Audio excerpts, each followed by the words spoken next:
Welcome to study blog education YouTube channel पर आप सभी का फिर से एक बार स्वागत है। आपके टर्म वन के एग्ज़ाम जो है वो एमसीक्यू बेस्ड होने वाले हैं, जो कि 1 दिसंबर से शुरू होने वाले हैं। इसी 1 दिसंबर यानी कि 2021 से। तो इसमें हम क्लास 12th 12वीं क्लास के इतिहास को कर रहे थे, या जो पिछली हमने 2 वीडियो करी हैं, यानी कि 2 चैप्टर हमने कंप्लीट कर लिए हैं, जो भी आपके टर्म वन में आने वाले हैं एमसीक्यूज़ को उसके। इस वीडियो के अंदर हम चैप्टर 3 जिसका नाम शिप कास्ट एंड क्लासेस, इसको हम जो है करने वाले हैं। इसके एमसीक्यूज को हम देखेंगे, इसके अंदर समझेंगे किसी चीज़ों को। और अगर आप तैयारी अच्छे से कर रहे हैं तो आपको भी पता चलेगा कि आपकी तैयारी जो है वो कितनी अच्छे से हुई पड़ी है।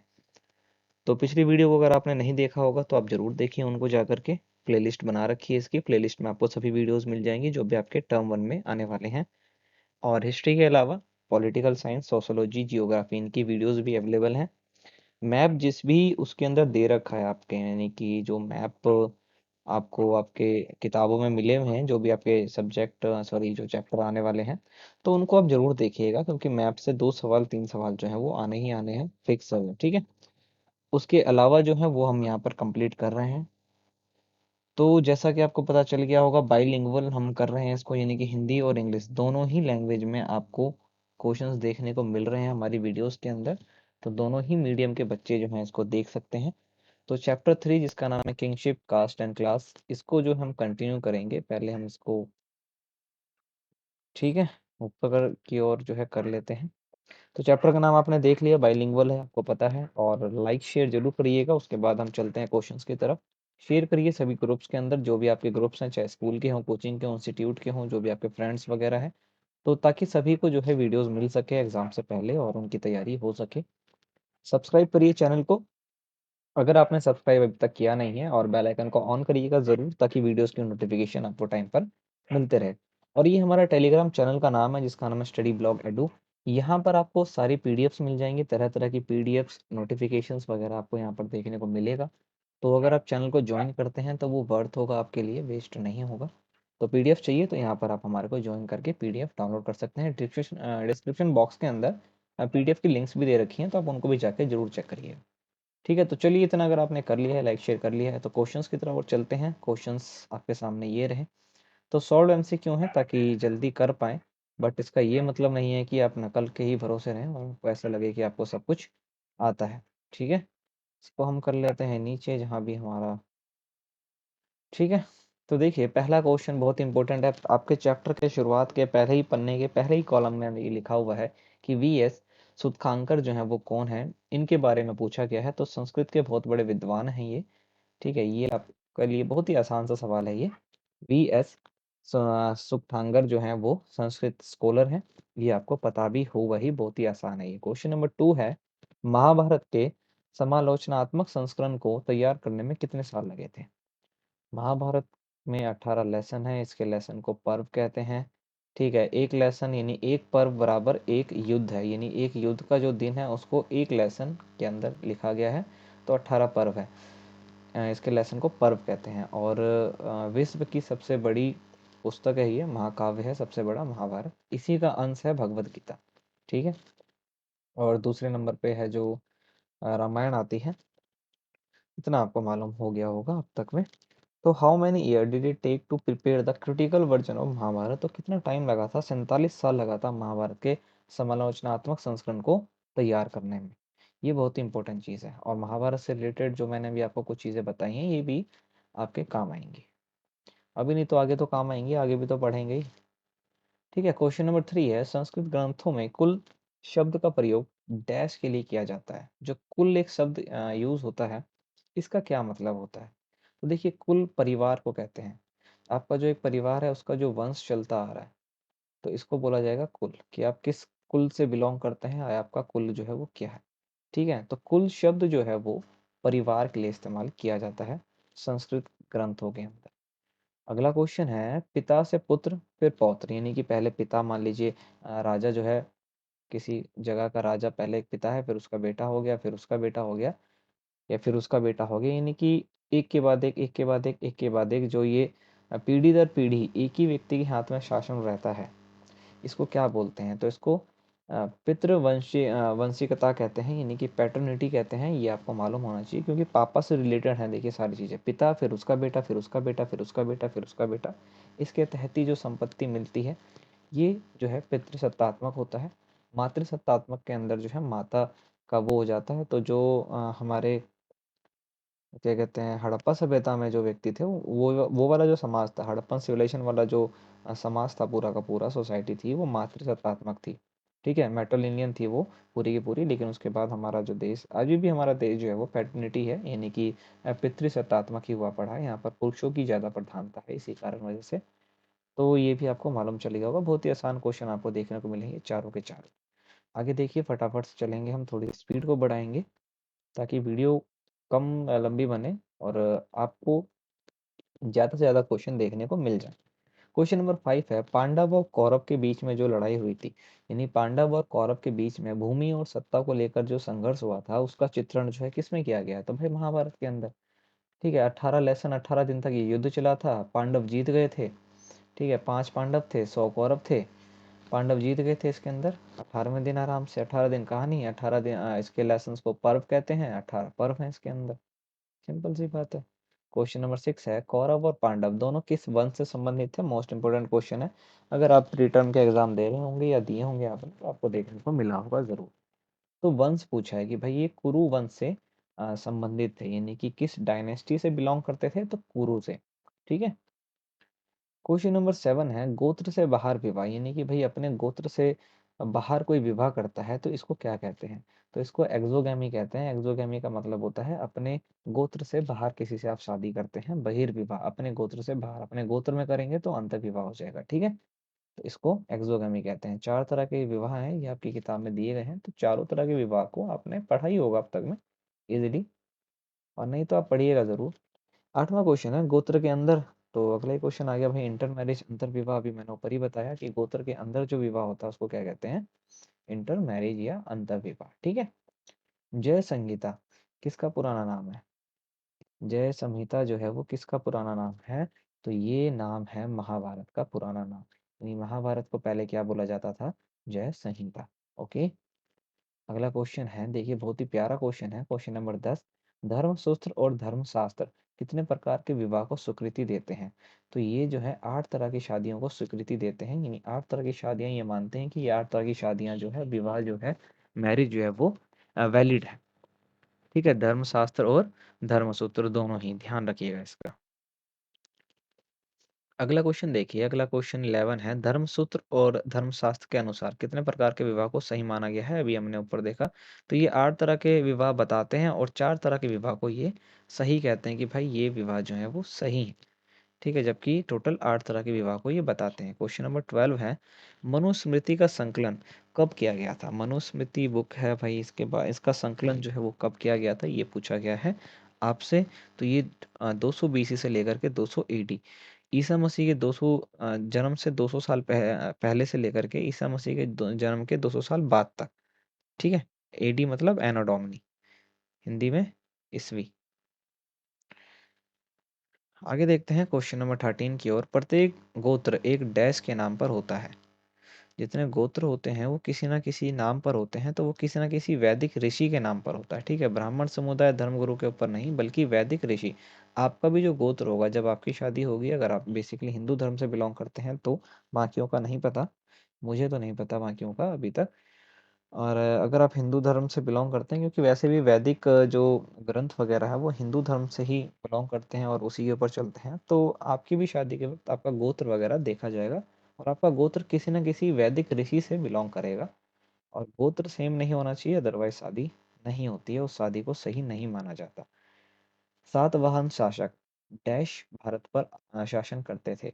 भारत के किस हिस्से पर सातवाहन शासक जो थे वो शासन करते थे? और सातवाहन शासक जो थे ये मैट्रिलिनियन के लिए, यानी कि मातृसत्तात्मक के लिए फेमस थे। इनके जो सरनेम थे वो माता के थे, ना कि पिता के। तो ये दक्षिण पश्चिम भारत, यानी कि साउथ वेस्ट इंडिया पर शासन किया करते थे। ठीक है। क्वेश्चन नंबर 15 देखिए, किस उपनिषद से आचार्यों और शिष्यों की पीढ़ियों की सूची मिलती है, जिसमें से कई लोगों को उनके मातृ के नाम से निर्देशित किया गया है? कह रहा कौन सा ऐसा उपनिषद है जिससे हमें generation of Acharya and disciples इनके बारे में पता चलता है। यानी ऐसे आचार्य और डिसिपल्स जो रिफ़र किए जाते हैं उनके मदर्स नेम से, ना कि फादर्स नेम से। तो नाम पूछा गया है तो वो है बृहदारण्यक उपनिषद। उपनिषद का मतलब होता है गुरु के समीप बैठना।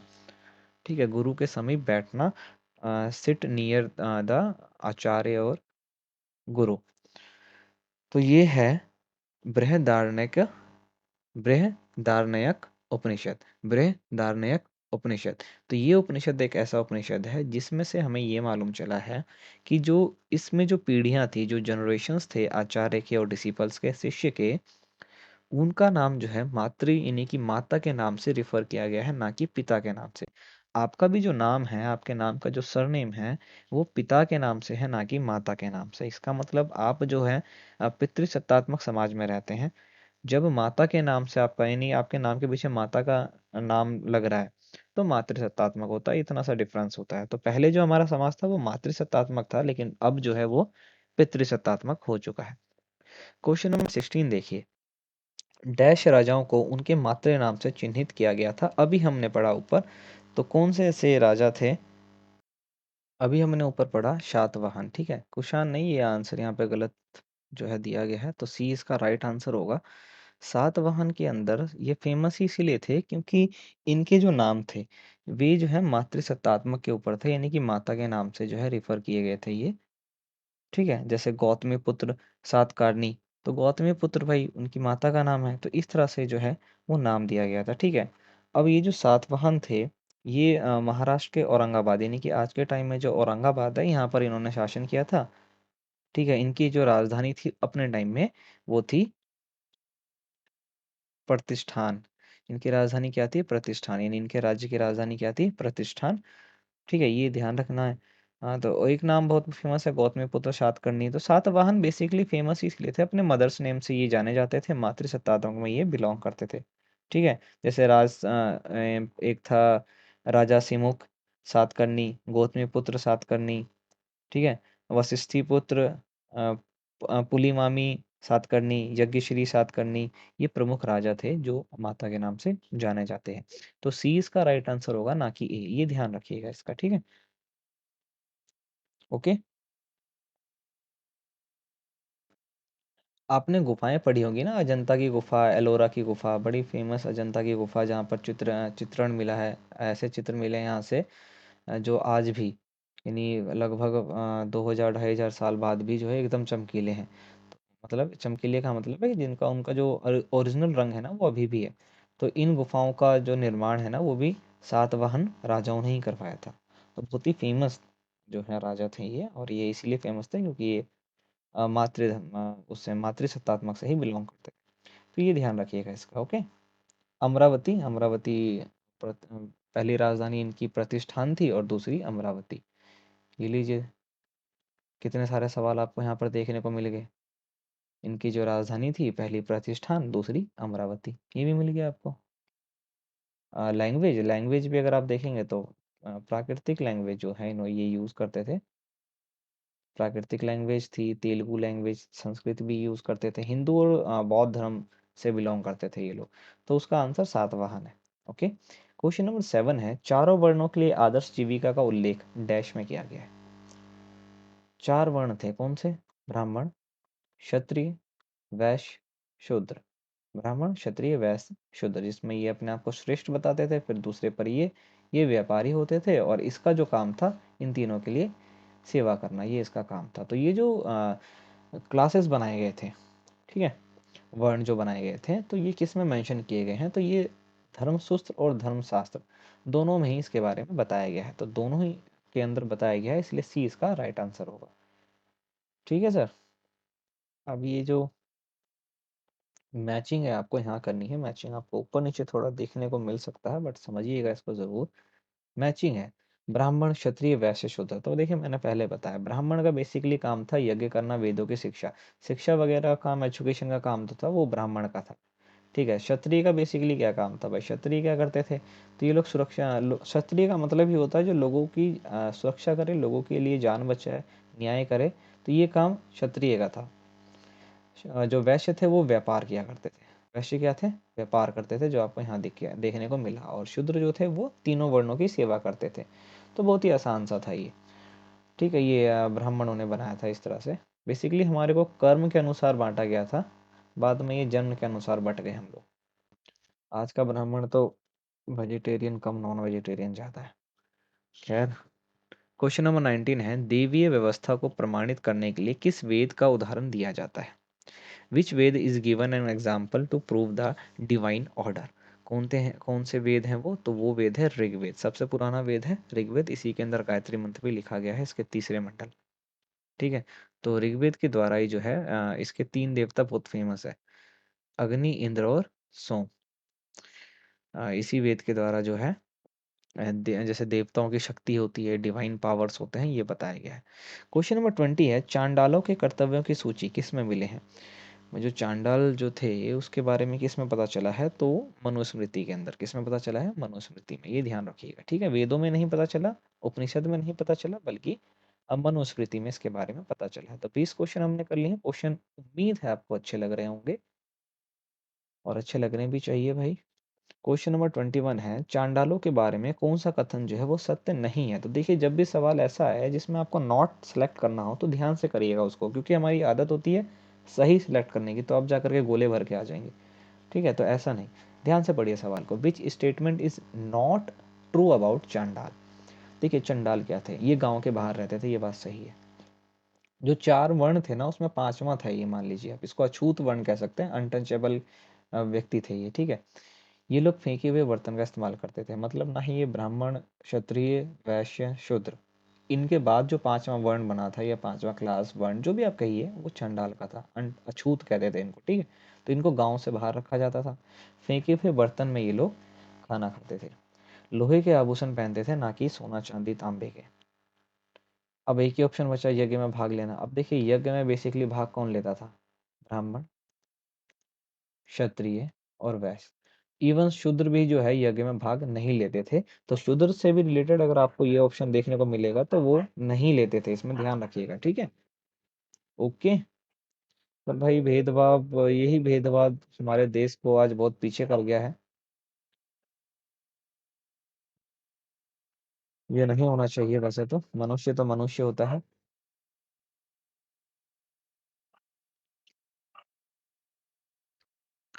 चलिए अगला क्वेश्चन देखिए, क्वेश्चन नंबर 22। ठीक है, तो अस्पृश्य को सड़क पर चलते हुए करताल बचाकर अपने होने की सूचना देनी पड़ती थी, यानी जो अनटचेबल थे, जिसकी हमने ऊपर बात करी से चंडाल।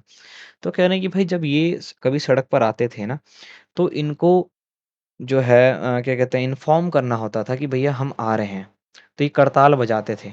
ठीक है, करताल बजा करके, यानी कि हाथों से तालियां बजा कर, मतलब हाथ, ताल मतलब ताली, हाथ से ताली बजा करके ये पहले सूचना देते थे कि भाई हम आ रहे हैं। तो ये जो कथन है, ये जो बात कही है, the untouchable had to inform his existence existence while walking on the road. मतलब वो जब आते थे ना, तो उनको कोई देखे ना, इसीलिए वो पहले ताली बजाते हुए आते थे कि लोग उनकी ताली से समझ जाते थे कि भाई ये आ रहे हैं, और वो हट जाते थे। कह रहे ये जो बात है, ये किस चाइनीज मॉन्क की स्टेटमेंट है? ये हेंगसांग की है, फाशियान की है, श्वेत तसांग की है। ये तीनों व्यक्ति भारत में आए थे। ये तीन चाइनीज व्यक्ति हैं जो भारत में आए थे। ठीक है, देखिए कौन से वे व्यक्ति हैं ये पूछा जा रहा है। तो ये बात जो है फाशियान ने कहा है। ठीक है, फाशियन चाइनीज मॉन्क, जिन्होंने ये कहा कि जो अछूत थे जब वो सड़क पे चलते थे तो वो ताली बजाते हुए चलते थे, ताकि लोगों को पता चले कि भाई हम आ रहे हैं, और लोग हट जाते थे क्योंकि उनको देखना भी पसंद नहीं करते थे लोग। समझे? हाँ जी। क्वेश्चन नंबर 23 देखिए, अष्टाध्याय। अष्टाध्याय किसने लिखी है ये पूछा जा रहा है। तो अष्टाध्याय जो है पाणिनि ने लिखी है, ये आपको मालूम होना चाहिए। पाणिनि ने जो है अष्टाध्याय एक पुस्तक लिखी है। ठीक है, ये बहुत ही आसान सा क्वेश्चन है, और ये आपको ध्यान भी रखना है। क्वेश्चन नंबर 24 देखिए, सरल, कठिन यानी सिंपल, हार्ड में आपको, इजी, टफ में आपको आंसर देना है कि महाभारत में प्रयुक्त जो संस्कृत वेद है, नहीं, महाभारत में जो वो जो लैंग्वेज लिखी गई है, जो संस्कृत लैंग्वेज लिखी गई है महाभारत के अंदर, ये पूछा जा रहा है कि Sanskrit used in Mahabharata is much more than the Sanskrit of Vedas and women like, यानी कि जो संस्कृत लैंग्वेज यूज की गई है वेदों के अंदर, महाभारत के अंदर और वेदों के अंदर। तो दोनों में पूछा जा रहा है कि वो जो महाभारत वाली संस्कृत है वो ईज़ी है कि टफ है? तो वो ईज़ी है, क्योंकि जो स्टार्टिंग की संस्कृत थी, जब वैदिक एज चल रहा था, वैदिक पीरियड जो था हमारे कंट्री के अंदर, जो आर्य लोग आए थे, वे लोग, उनको संस्कृत काफ़ी अच्छी आती थी और वो अपने आप को उच्च बताते थे। जो भारत के व्यक्ति थे, उनसे उच्च बताते थे, तो उनकी संस्कृत जो है वो ज़्यादा टफ थी, जबकि महाभारत की जो संस्कृत है वो ईज़ी है उसके मुकाबले। ईज़ी नहीं है इसका मतलब ये नहीं कि बिल्कुल ही आसान है, कहने का मतलब ये है कि वेदों के मुकाबले ईज़ी है, सरल है। यही पूछा गया था आपसे। क्वेश्चन नंबर 25 देखिए, आख्यान क्या होता है? नैरेटिव पूछा जा रहा है भाई, व्हाट इज नैरेटिव? तो नैरेटिव आपको पता होगा, अगर आप किससे कहानियां पढ़ते हैं, तो भाई कहानियों का संग्रह को क्या बोलते हैं? नैरेटिव। कलेक्शन ऑफ स्टोरीज क्या कहलाते हैं? नैरेटिव कहलाते हैं। बहुत ही आसान सा सवाल है ये। क्वेश्चन नंबर 26 है, महाभारत की मूल कथा के रचयिता कौन है? महाभारत की जो मूल कथा, यानी कि जो ओरिजिनल महाभारत है, ओरिजिनल स्टोरी जो है, कह रहे हैं उसको किसने लिखा है? तो देखिए उसको भाट सारथी और सूत, इन्होंने लिखा है, ये कहा जाता है। सॉरी, यहाँ देखिए मूल कथा बोला, जो ओरिजिनल स्टोरी है महाभारत की, वो व्यास जी जो है उनके रचयिता हैं, वेद व्यास जी। ठीक है,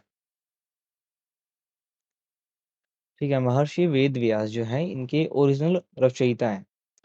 ये डायमेटर जी नहीं, व्यास वो हो गया, वेद व्यास जी।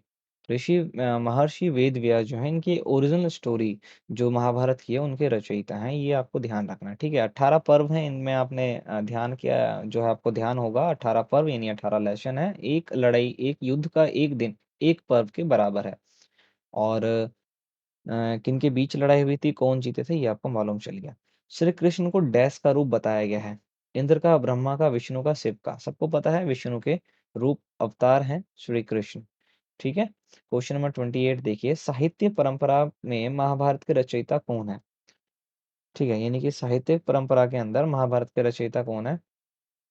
तो इसमें व्यास जी, वेद व्यास जी। तो देखिए ये क्वेश्चन काफी कंफ्यूजन वाला है, ऊपर वाला एक भी हम देखते हैं एक बार। साहित्य का मतलब होता है जो लिटरेचर, जो लिटरेसी ट्रेडिशन है हमारा, जो ट्रेडिशनल जो चलता है, तो उसके अंदर तो वेद व्यास जी है।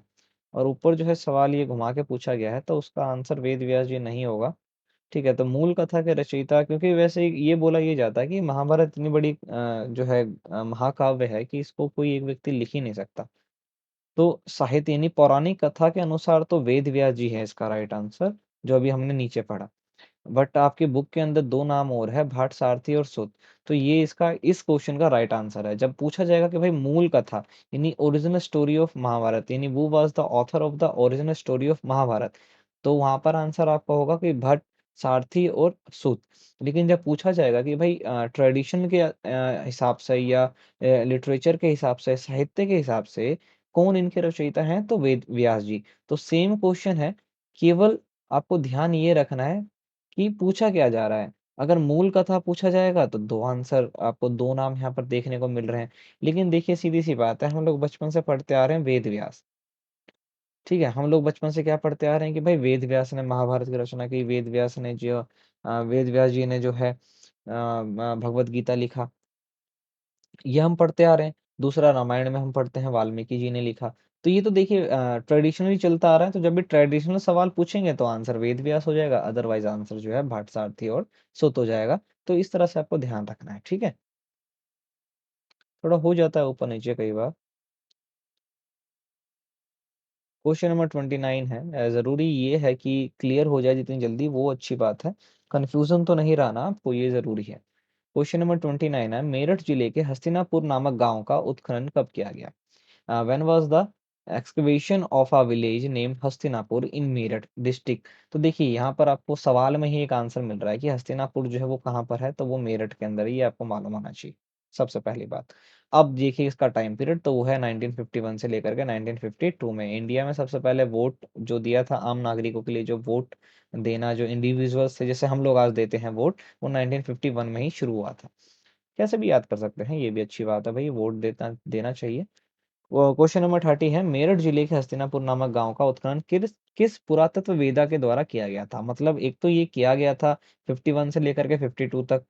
फिर पूछा जा रहा है कि किसके द्वारा किया गया था, तो ये किया गया था बीबी लाल के द्वारा। किसके द्वारा? बीबी रेड नहीं, लाल।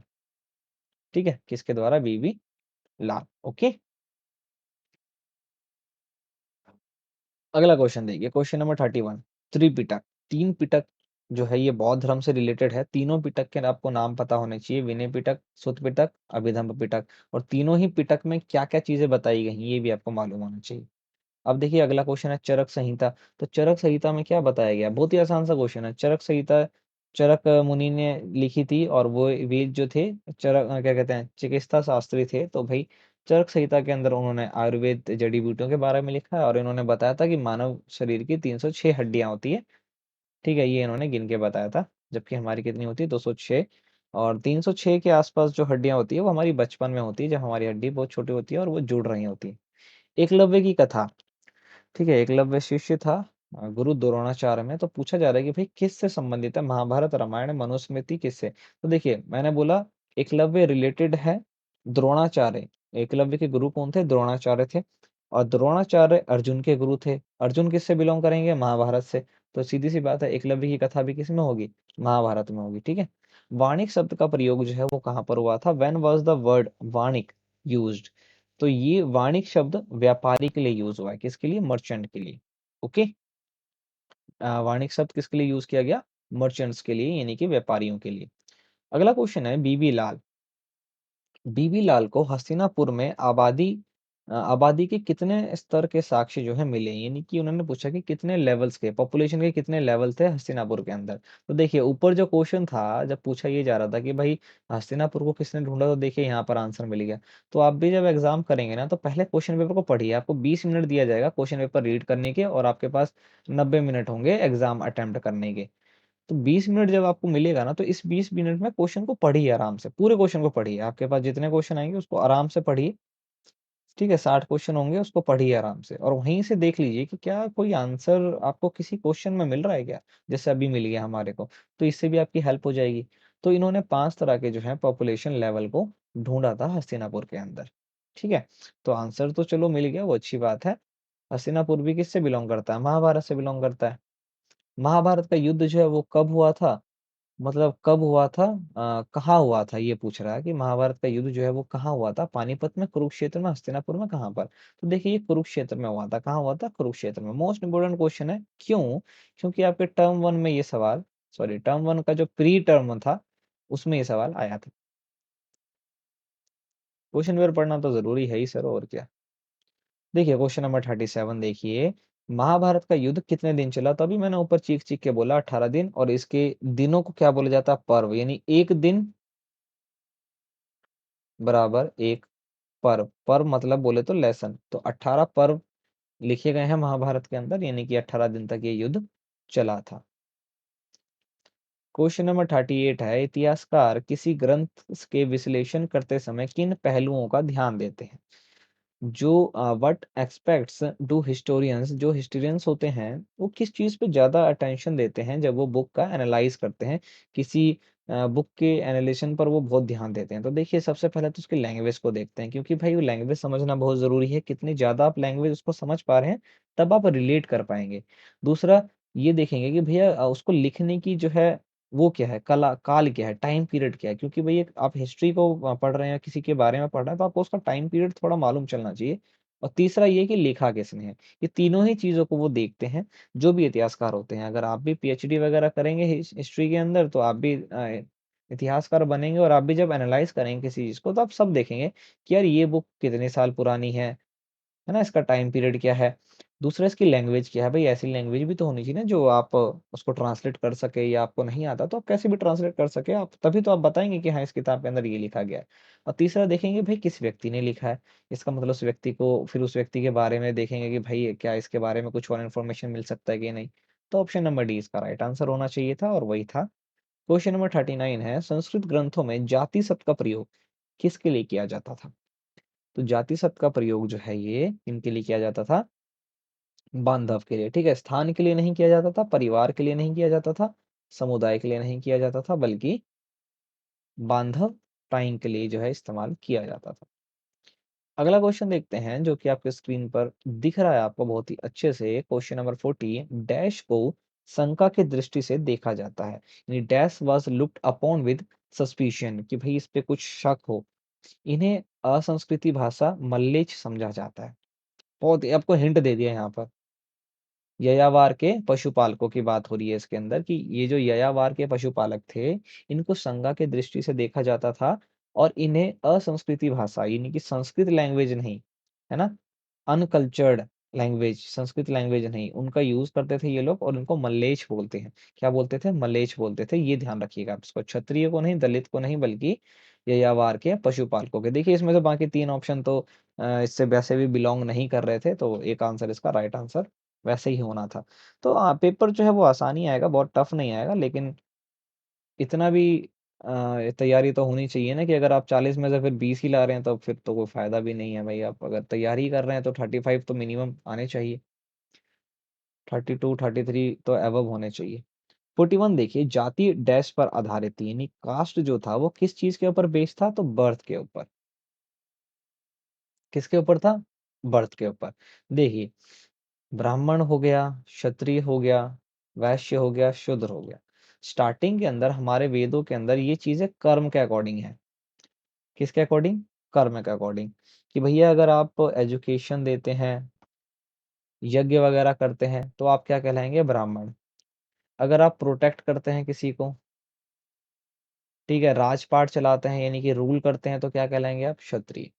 अगर आप ट्रेड करते हैं यानी बिजनेस करते हैं, तो क्या कहलाएंगे आप? वैश्य। और अगर आप इन तीनों की सेवा करते हैं तो क्या कहलाएंगे आप? शूद्र। यानी कि अगर आप जॉब करते हैं तो क्या कहलाएंगे? शूद्र। आज के टाइम में कोई कोई व्यक्ति जिसका मान लीजिए जो कोई व्यक्ति मान लीजिए जो क्षत्रिय है, यानी जैसे चौहान होते हैं ना, तो मान लीजिए कोई चौहान है तो क्षत्रिय हो गया ये। लेकिन ये टीचर है, टीचर का काम क्या होता है? ज्ञान देना। तो ये कर्म के अकॉर्डिंग क्या हो गया? ब्राह्मण। ठीक है। लेकिन जन्म के अकॉर्डिंग क्या है ये? क्षत्रिय। यानी ब्राह्मण हो गया कर्म के अकॉर्डिंग, क्षत्रिय हो गया जन्म के अकॉर्डिंग। लेकिन ये चाहता है कि भाई मुझे ना जॉब भी मिल जाए, तो किसी के यहाँ नौकरी करेगा, चाहे गवर्नमेंट हो चाहे प्राइवेट, जॉब करेगा ना तो क्या बन जाएगा? शूद्र। लेकिन ये शूद्र सुनना पसंद करेगा? नहीं करेगा। तो देखिए सबसे पहले ये कर्म के अकॉर्डिंग था, लेकिन जब ब्राह्मण का बेटा ही पढ़ता रहेगा तो भाई कहीं ना कहीं पीढ़ी में जाकर के इसको क्या कर दिया गया, जो है वही पढ़ता रह जाएगा, तो वो तो जन्म के अकॉर्डिंग उसको कन्वर्ट कर दिया गया बाद में ब्राह्मणों के द्वारा। तो जो जाति की व्यवस्था थी, ये शुरुआत में तो कर्म के अकॉर्डिंग थी, लेकिन बाद में ये जन्म के अकॉर्डिंग हो गई। ये आपको ध्यान देना है, ये समझना है। ठीक है। तो कर्म के अकॉर्डिंग भी कैसे होती है ये भी मैंने आपको बता दिया। क्वेश्चन नंबर 42 है, दुनिया का सबसे बड़ा महाकाव्य महाभारत ही है। ये बहुत ही आसान सा सवाल है और ये स्टार्टिंग में ही बता दिया था आपको। दुनिया का सबसे बड़ा महाकाव्य है। लास्ट क्वेश्चन इस वीडियो का, क्वेश्चन नंबर 43, नए नगरों के उद्भव में सामाजिक जीवन डैश हो गया, है ना? With the emergence of new cities social life became, क्या हो गया भाई? बिल्कुल जटिल हो गया, कॉम्प्लेक्स हो गया। जब नए नए नगर बनते हैं तो जो सोशल लाइफ होती है वो कहीं ना कहीं अफेक्ट होती है उस पर। ऐसा नहीं हो सकता कि उस पर कोई भी इफेक्ट ना पड़े। और सरल नहीं हो पाता, क्यों? क्योंकि आपको भाई यहाँ से अगर माइग्रेट होना पड़ा या वगैरह वगैरह तो इजी नहीं है, बल्कि कॉम्प्लेक्स हो जाता है, जटिल हो जाता है। कठिन नहीं होता, जटिल हो जाता है। कठिन में और जटिल में डिफरेंस है, यानी कॉम्प्लेक्स और हार्ड में अलग अंतर होता है। तो ये ध्यान रखना है कि जब भी नए नगरों का उद्भव होगा तो सामाजिक जीवन जो है वो क्या हो गया था? जटिल हो गया था। बेसिकली ये तो उस वक्त की बात हो रही है। तो ये क्वेश्चंस हमने कर लिए हैं जिनकी संख्या थी 43, यानी कि 43 क्वेश्चंस कर लिए हैं। उम्मीद है आपको अच्छे लगे होंगे। तो 43 क्वेश्चंस में से आपको कितने आते थे, या आपने कितने नए सीखे, या क्या आपको जो भी आपको लगता है, जो भी आपका स्कोर हो, आप नीचे कमेंट कर सकते हैं। हमारे को सवाल कैसे लगे वो भी कमेंट करके बता सकते हैं। लाइक शेयर आप जरूर करिएगा सभी के साथ, चाहे वो हिंदी मीडियम का हो चाहे इंग्लिश मीडियम का हो, सभी के काम आएंगी क्योंकि बाइलिंगुअल है ये। एग्जाम आपके 1 दिसंबर से स्टार्ट हो रहे हैं, 1 दिसंबर 2021 से। और आप तैयारी कर रहे होंगे ये मैं उम्मीद लगाता हूँ आपसे। पिछली वीडियोस को देखिएगा ज़रूर। जियोग्राफी की भी वीडियोस आपको मिल जाएंगी, सबके लिए जो है प्लेलिस्ट बना दी गई है, तो प्लेलिस्ट को ज़रूर चेक करिएगा। वहाँ पर हो सकता है आपको कुछ क्वेश्चंस मिल जाएं, कुछ चीज़ें मिल जाएं, कुछ हेल्पफुल वीडियोस मिल जाएं। अगर मिल जाती हैं तो सब्सक्राइब जरूर करिएगा, बिना सब्सक्राइब किए मत जाइएगा। और सब्सक्राइब अगर आपने कर ही लिया है तो बेल आइकन को जरूर ऑन करिएगा ताकि वीडियोस की नोटिफिकेशन आपको टाइम पर मिलती रहे। और इतने आप पढ़ते रहिए, मन लगा के पढ़िए, नाम रोशन करिए माता पिता का, देश का। हम आपसे नेक्स्ट वीडियो में मिलेंगे फिर से नए टॉपिक के साथ। तब तक के लिए जय हिंद।